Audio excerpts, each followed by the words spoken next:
Menurut Puput, dalam perspektif filsafat, pendidikan itu bukan cuma tentang belajar pelajaran atau mencari nilai yang bagus, tapi juga lebih ke proses pembentukan manusia supaya menjadi pribadi yang lebih baik lagi dan lebih dewasa lagi. Jadi, filsafat itu melihat pendidikan sebagai cara untuk membantu manusia mengenal dirinya lebih baik, mengetahui mana yang baik, mana yang buruk, lalu mengenali potensi dalam dirinya, dan banyak lagi. Jadi, pendidikan bukan cuma tentang pintar dalam akademik, tapi juga dalam sikap, moral, dan bersikap di setiap hari.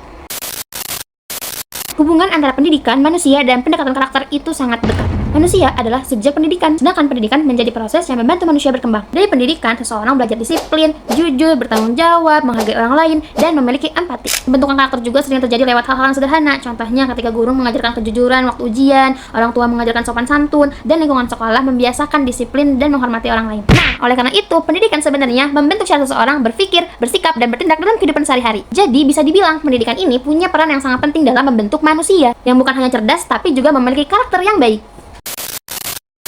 Salah satu aliran filsafat yaitu aliran realisme, di mana aliran filsafat ini percaya bahwa manusia itu mendapat pengetahuan dari fakta dan kenyataan yang ada di sekitarnya, bukan hanya dari imajinasi atau pikirannya. Tokoh dalam aliran filsafat realisme ini adalah Aristoteles. Menurut aliran ini, sesuatu dapat dianggap benar jika dia dapat dilihat, diamati, dan dibuktikan. Contohnya, kita tahu api itu panas karena kita melihat langsung dan merasakannya langsung. Contohnya lain, kita belajar tumbuhan, ya harus ada tumbuhan di depan kita, tumbuhan yang asli, bukan hanya tumbuhan yang di dalam otak. Jadi, realisme itu percaya bahwa belajar di dunia nyata itu penting. Contoh dalam pendidikan, praktikum IPA di laboratorium, observasi tumbuhan atau hewan. Jadi, belajarnya itu menggunakan benda yang nyata. Contohnya, guru lagi ngejelasin jenis-jenis daun. Nah, jenis-jenis daunnya ini bukan cuma hanya di buku, tapi harus ada aslinya, harus ada bentuknya di depan kita agar siswa lebih paham. Itu menurut aliran realisme.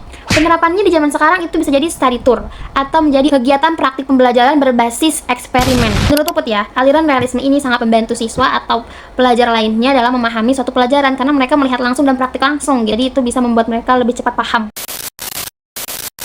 Dalam sudut pandang filsafat pendidikan, guru itu nggak cuma ngajar kayak matematika atau IPA, tapi guru juga punya peran penting untuk membantu siswa menjadi pribadi yang lebih baik lagi. Contohnya ngajarin sopan santun, disiplin, percaya diri, sampai ngajarin mana yang baik, mana yang buruk. Kadang siswa lebih ingat sikap gurunya daripada materi pembelajarannya. Kalau dilihat dari sudut pandang filsafat, terutama aliran idealisme dan aliran humanisme, pendidikan bukan cuma nilai sama pinter, tapi soal membentuk karakter dan kepribadian manusia. Jadi, seorang guru harus melihat siswa sebagai manusia yang harus dikembangkan kepribadiannya, bukan cuma akademiknya aja.